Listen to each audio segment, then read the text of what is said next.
In the last video, I had a ton of fun getting this thing on the road and pushing it hard on the autocross course. And I continue to work a little bit on the tune with my tuner, and also just trying to learn myself. So I've messed with a few things myself. Hopefully he doesn't get too upset. But it's stuff I want to learn anyway. So we had a blast. In this episode, I think we're going to start with some aero and see where else we get. So let's dive in.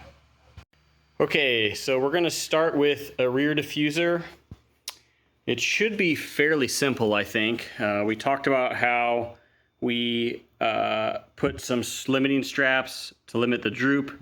So my first step is I'm going to raise the back of the car up and start to mock out and cut out what I want in terms of a rear diffuser out of this CAD or cardboard aided design.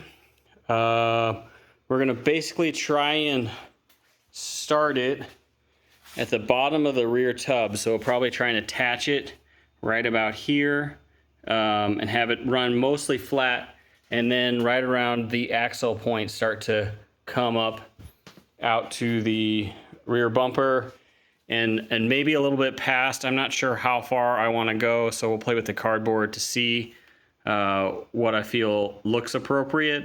The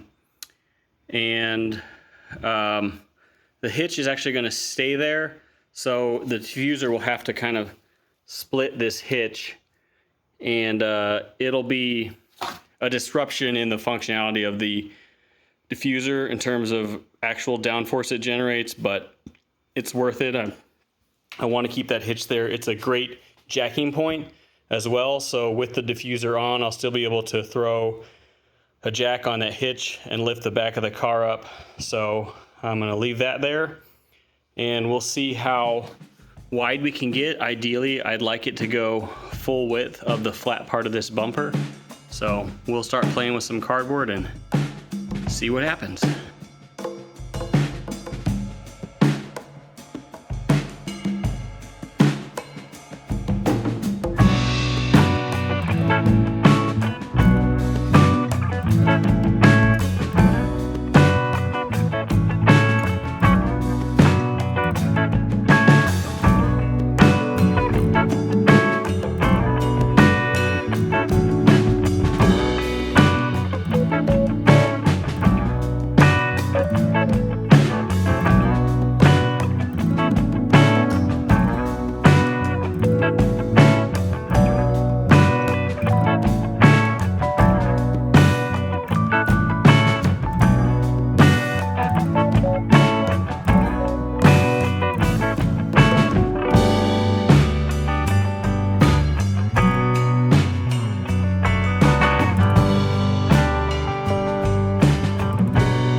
Okay, here's where I roughly think I'm landing. It extends about 3 inches past that bar, and it might still be a little bit too long, but I think I can trim it down easily enough in the future if I need to. And reality is, the further it goes back, the more functional it can become, but also because there will eventually be fins that extend, a diffuser has to have fins. The further the fins come past the wheel, the more likelihood that I'll damage them. So there's some place in between that works. So right now I've just got these jack stands kind of holding it in place. I'm not sure about the angle. I might want a little more angle, but I'm running into a little bit of an issue with the exhaust. But actually, less angle is probably the right way to say that. And that is because right now, this is cutting through the hole, and so I need this to not lay so steeply so that it it does not intersect this hole here. So I'm not sure what I'm going to do there. I might play a little bit more, but this is pretty close to what I'm looking for. I'm going to see if I can get that cleared so I can use a pin and be able to put a rack back here if I want to put race tires on a rack behind the car.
Cut sheet.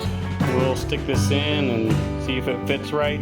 By the way, I'm using 3/32 inch aluminum. I just bought a 4x8 sheet and cut out what I needed, and then I'll use the remnants of it to cut the fins for the diffuser. So I don't really know if that's thick enough or not. It seems like it's going to be. It's not like floppy. It's pretty stiff in terms of how much it bends when you pick it up. So, and then adding the fins itself will add a lot of rigidity to this piece. So hopefully it does the job. So we'll stick this in and see if we need to trim anywhere. See if it is a good starting point, and then we'll start to mock up some fins. Let me give you an update on where I'm at. So I got holes punched in the diffuser in a couple different spots. There's some kind of midway up, and I've got rib nuts put into this bottom bar. So it's partially mountable at this point. I still need to put some holes all the way in the front and put some sort of bracket in the floor pan behind the driver and passenger seat. Next, I'm gonna address these mirrors. They've worked okay for the last couple of years, but they're a little bit too flexible, and I've tightened them down quite a bit, and they still kind of remain too flexible, and I just can't get them stiff enough. And so what happens is, at highway speeds or above, about 60 mile an hour or above, these things start moving, and the higher the speed, the quicker they move, because the wind just kind of pushes them backwards. So it's not visible at 60 mile an hour. I'll be driving on the highway for about 10, 15 minutes, and then notice that instead of seeing the lane next to me, I'm more looking at the rear tire, and I'll have to push it back out. So the glass on these is kind of like fixed into the housing. So I found these. I don't know anything about this brand, but what is good about them here is that the glass is actually not a part of the housing. It will rotate independent of the housing. So I can, mount these fix it to the bar and mount it pretty rigidly so the wind won't affect it so much, and then still be able to move my glass the way I need to. So that should fix that problem. And so when I get on the track and doing 130 mile an hour down the straight, I don't have these mirrors blowing everywhere and making it so I can't see the cars around me. Okay, got those mounted. They're much more rigid than the old ones. So that should be a pretty nice improvement. Of note, these just kind of clip in, but they did have orange, so that was good. They come with like black, blue, and red as well. So if anyone is looking for mirrors like this, you got a couple of options, and they seem like they're gonna work. So I'll take it on the road in the next day or two here and just test them out, but they're much more rigid than the old ones. Will went to go get a safety inspection to renew my plates and found out that the lower ball joints on both sides are actually a little loose. So they didn't pass me, which is fine. I think it's probably about the only suspension component that I didn't replace when I went through everything is the lower ball joints. The upper ball joints I know got replaced, as well as upper control arms and all the bushings and pretty much everything. So we will get those thrown in, and then we should be able to go back and get our safety pass and renew these plates. Let's go ahead and throw them on.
This was the one thing I really didn't do on the suspension when I went through it all.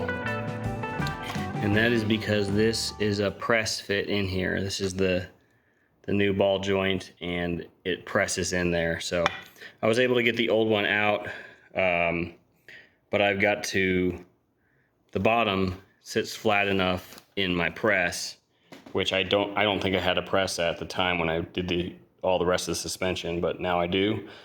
But it sits flat enough that I could press it down and out. But to press it back in, because of that shape, it won't sit flat in the press. So I'll have to run to the hardware store and find, I don't have a set of press dies. I might ought to get one, but see if I can find something that will fit within this diameter because of this shape right here. So it's got to fit within this diameter, but not obstruct here, so I can press this through. So I guess I'm taking these two parts to the hardware store to see what I can find that'll work. Well, that was quite an ordeal.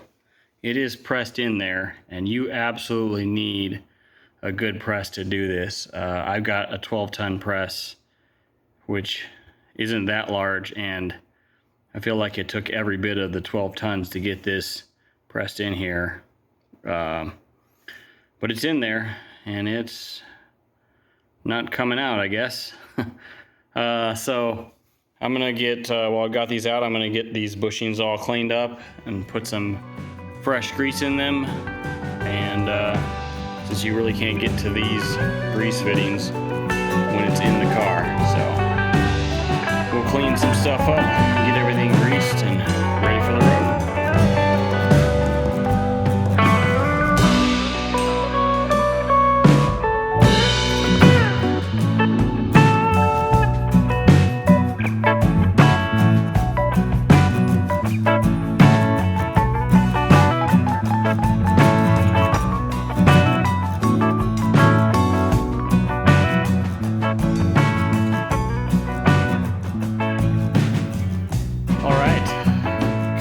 Back together.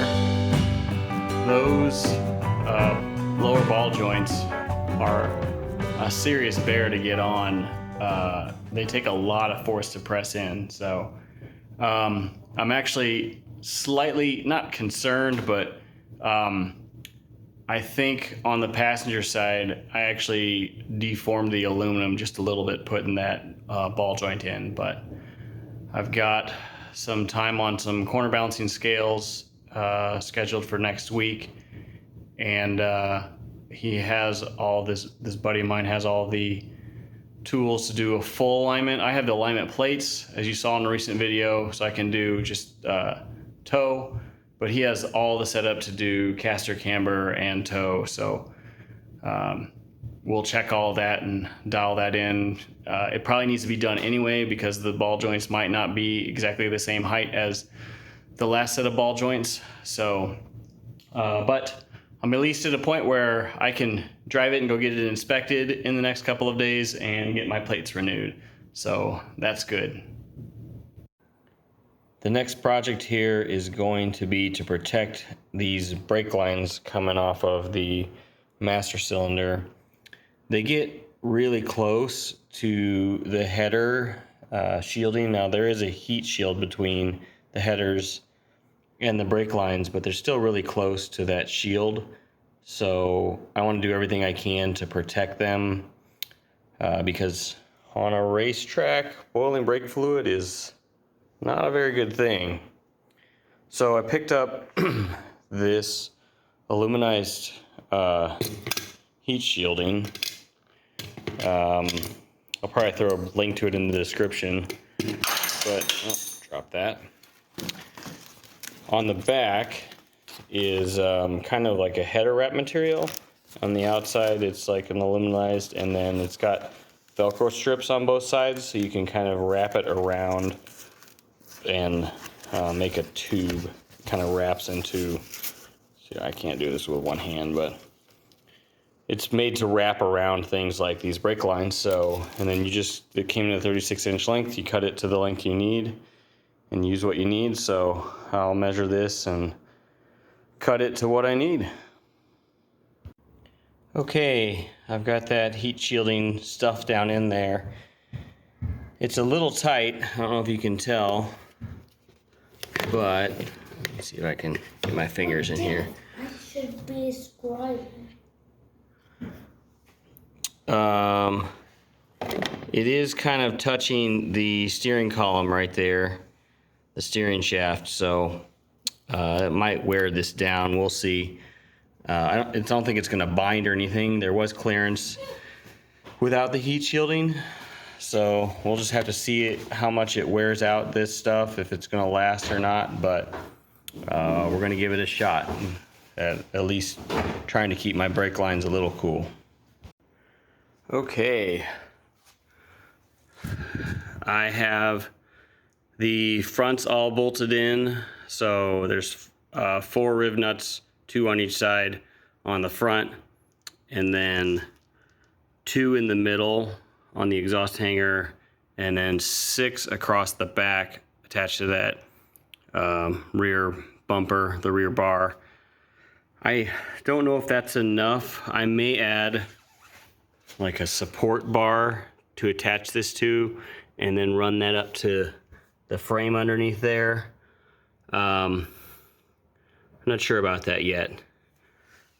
So we'll see on that, but I started working on these fins.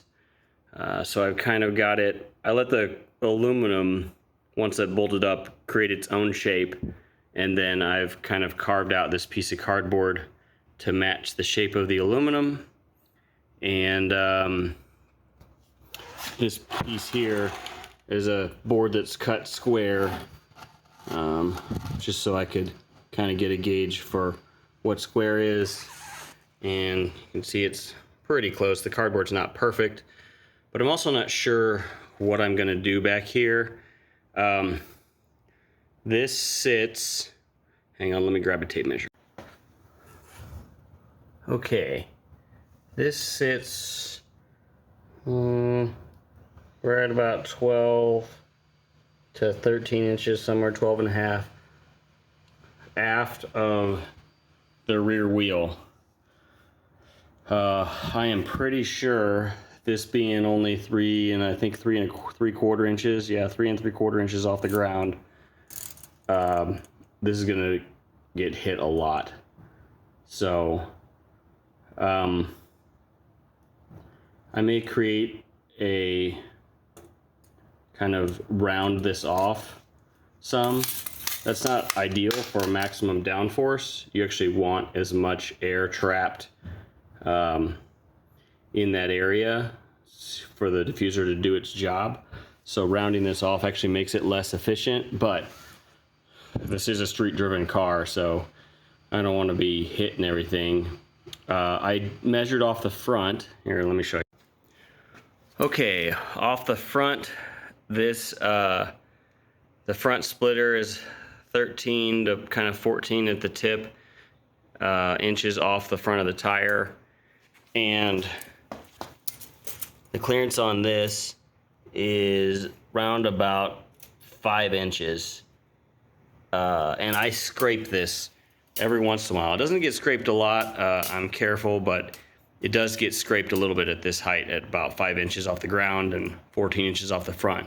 So 3 3/4 inches off the back and almost the same distance, I'm positive, will get scraped, which is making me think I need to round that off. So I'll probably go ahead and round that off just so I'm not tearing the diffuser I just built up.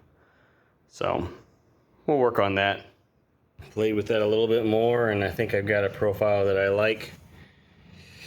That'll keep it about 5 inches off the ground at the back. So hopefully that won't hit very often. It is 1.5 to 2 inches closer to the back of the tire than the front is off the front tire. So I think that'll work. And I think it'll look reasonable, so we'll run with that. Time to scribe this into a piece of aluminum. Just to catch you up to where I'm at, I cut out 4 pieces of the aluminum using the template, and now I've sandwiched them together, and I am taking a grinder and just grinding it all to the exact same profile, so that when I weld it to the base plate, everything has the exact same profile across all 4 ribs. I guess I didn't mention earlier, I'm doing 4 ribs, so it all should be pretty rigid once I get it welded together. So let me get this done, grinding done, and then we can start tacking it and welding it together.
I want to admit, even after some test pieces to get the right settings dialed in, they're still not perfect, but they're working now. I burned through a couple spots and a lot of these welds don't look great, so I won't zoom in on them. I'm using a spool gun, which I know is not the easiest way to weld aluminum either, and this is like 0.07 inches thick, whatever that works out to. I think it's halfway between 14 and 12 gauge. I don't know. But everything's pretty much tacked in at this point. So I'm gonna throw it on and just kind of make sure it fits before I go any further. And once I verify that, then I'll tack in 2 more ribs here and then burn the rest of it in. All right, got it test fit up. I think it's gonna clear this hole here just fine. It'll be tight, but should work. I am digging the way it looks. So now that I verified that it fits in, we will pick some spots for 2 center louvers. They need to avoid the bolt heads here, and then there's some, you can see those 2 nuts hanging down there. So I gotta pick some lines that work for those. And so we'll tack that in and then fully weld everything out, and then paint it black.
Well, there it is, all welded up.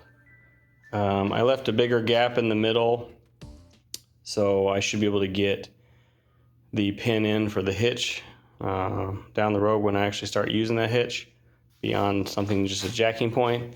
I did kind of screw up that one. That one's a little wavy. It's not straight, but should still be reasonably functional, and once it's under the car, no one's really going to see that. They're just going to see the back fin, so I think we're fine. The welds got a little bit better as it went along, but none of them look all that great. But I'm pretty sure they'll hold. They look like they have penetration, so I am out of paint right now, so I'll need to get some paint before I can throw this on the car, but we're getting close here. I've got this thing out here in the yard baking in the sun a little bit and getting some paint on it. I'm not really focusing on, I mean, I put a little bit down here, but no one's ever gonna see that.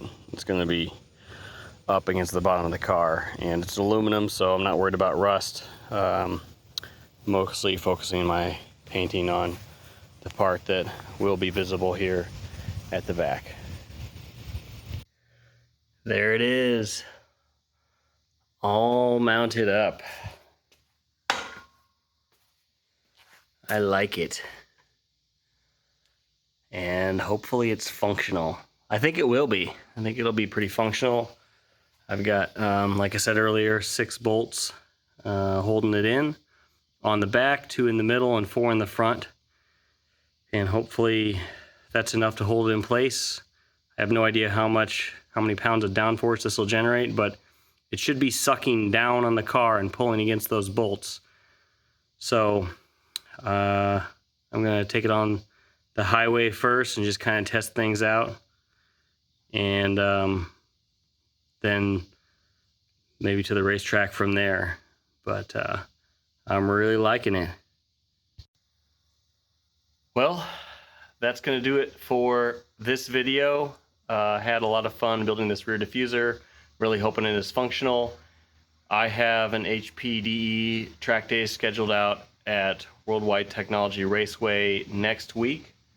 So I need to do some road testing and make sure that this thing is good on the road, and then we'll take it to the track and make sure or see what it does there, see if it helps at all. I don't really know how I'm gonna know that it helps, other than I'm hoping I feel it in the back end and it doesn't want to step out on me because it's being sucked to the ground. So I am a little bit concerned about how noisy this thing will be. One, will there be any rattling? So we'll find that on the drive, and how much, because it's a big flat surface that goes basically all the way up to just behind the rear seats. It is not underneath the mufflers, but a lot of the exhaust is, so I'm wondering if it'll reflect sound right back at me, if it'll make the car a lot louder, especially inside when I'm riding. So we'll find that out shortly when I take it for a drive. So that's gonna do it for this one, guys. Thanks for watching along. I know I don't ask often, but like and subscribe if you're liking the content, and I'll see you on the next one.